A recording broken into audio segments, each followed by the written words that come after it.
जय श्री हरि विष्णु।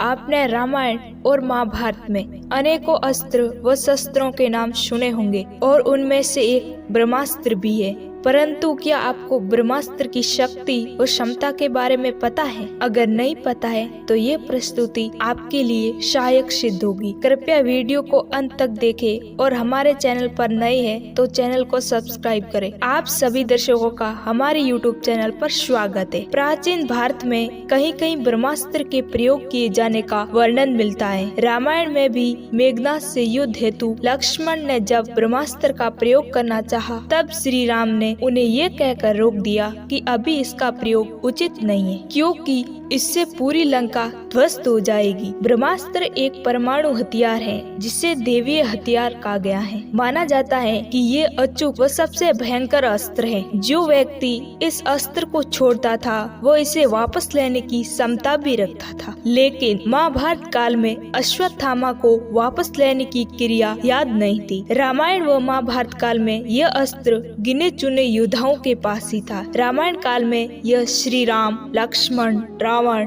और मेघनाद सहित अनेक योद्धाओं के पास ये अस्त्र था। महाभारत काल में ये द्रोणाचार्य, पितामह भीष्म, अश्वत्थामा, कर्ण, अर्जुन, श्री कृष्ण के पास था। अर्जुन ने इसे गुरु द्रोणाचार्य से पाया था। द्रोणाचार्य को इसकी प्राप्ति इनके गुरु भगवान परशुराम से हुई थी। ऐसा भी कहा गया है कि अर्जुन को यह अस्त्र इंद्र ने भेंट किया था। महाभारत में ब्रह्मास्त्र का अधूरा ज्ञान रखने वाले अश्वत्थामा ने युद्ध के अंत में क्रोध में आकर इसे अर्जुन पर छोड़ दिया। अर्जुन ने भी अश्वत्थामा पर ब्रह्मास्त्र चला दिया। इससे भयंकर प्रलय की स्थिति हो गई थी। तब ऋषि वेदव्यास जी ने अर्जुन और अश्वत्थामा को समझाया कि इन दो विनाशकारी अस्त्रों की आपस में टक्कर से संपूर्ण सौर मंडल पर प्रलय हो जाएगी। ब्रह्मास्त्र के बारे में भगवान श्री कृष्ण को भी पूर्ण ज्ञान था। इसके साथ ही इसका पूर्ण ज्ञान अर्जुन को भी था। जब महाभारत के युद्ध में अर्जुन और अश्वत्थामा से इस अस्त्र को रोकने के लिए कहा गया तो पूर्ण ज्ञान होने के कारण अर्जुन ने इसे वापस ले लिया, परंतु अश्वत्थामा इसे वापस लेने में असफल रहा, क्योंकि वो केवल इसे चलाना जानता था। वापस लेने का ज्ञान उसे नहीं था। अश्वत्थामा की इसी अज्ञानता के चलते उसने इसे अभिमन्यु की पत्नी उत्तरा के गर्भ की ओर मोड़ दिया। इससे उत्तरा के गर्भ में पल रहे शिशु की मृत्यु हो गई। इससे भगवान श्री कृष्ण अत्यधिक क्रोधित हो गए और क्रोध में आकर अश्वत्थामा से बोले, अश्वत्थामा, उत्तरा को परीक्षित नामक बालक के जन्म का वर प्राप्त है। उसका पुत्र तो होगा ही। यदि तेरे शस्त्र के प्रयोग के कारण वह मृत हुआ तो भी मैं वासुदेव कृष्ण उसे जीवन दान दूंगा। वह भूमि का सम्राट होगा और तू नीच अश्वत्थामा, तू इन पापों का भार ढोता हुआ चिरकाल तक निर्जन स्थानों में भटकेगा। तेरे शरीर से सदैव रक्त की दुर्गंध आती रहेगी और तेरे माथे के घाव से सदैव ही बहता रहेगा। तू अनेक रोगों से पीड़ित रहेगा। इसके बाद श्री कृष्ण ने उत्तरा का गर्भ फिर से जीवित कर दिया। ब्रह्मास्त्र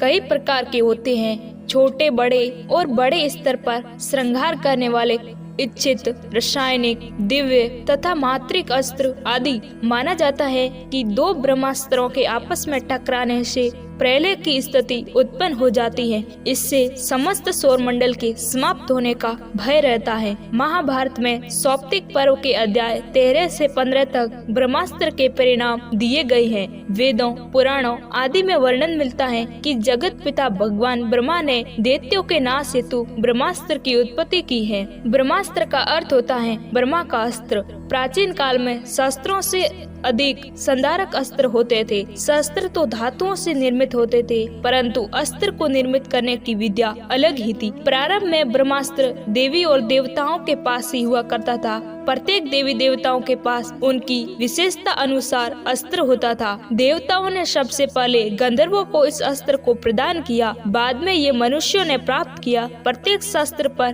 भिन्न भिन्न देवी या देवताओं का अधिकार होता था और मंत्र, तंत्र और यंत्रों द्वारा उसका संचालन होता है। ब्रह्मास्त्र अचूक अस्त्र है जो शत्रु का नाश करके ही छोड़ता है। इसका सामना दूसरे ब्रह्मास्त्र से ही किया जा सकता है, अन्यथा नहीं। अस्त्र उसे कहते हैं जो किसी मंत्र या यंत्र द्वारा संचालित होते थे। मंत्र और यंत्र द्वारा फेंके जाने वाले अस्त्र बहुत ही भयानक होते थे। इनसे चारों तरफ हाहाकार मच जाता था। जैसे वर्तमान में यंत्र से फेंके जाने वाले अस्त्र तोप होती है। अस्त्र को सामान्यतः 3 भागों में बांटा जाता है। हाथ से फेंके जाने वाले अस्त्र जैसे भाला, त्रिशूल आदि, वे अस्त्र जो यंत्र द्वारा छोड़े जाते हैं जैसे बाण, गुलेल आदि, और वे अस्त्र जो मंत्र या तंत्र द्वारा संचालित किए जाते हैं जैसे नारायण अस्त्र, पाशुपता अस्त्र तथा ब्रह्मास्त्र आदि। महर्षि वेदव्यास जी लिखते हैं कि जहाँ ब्रह्मास्त्र छोड़ा जाता है वहाँ 12 वर्ष तक जीव जंतु, पेड़ पौधे आदि की उत्पत्ति नहीं हो पाती। महाभारत में उल्लेख मिलता है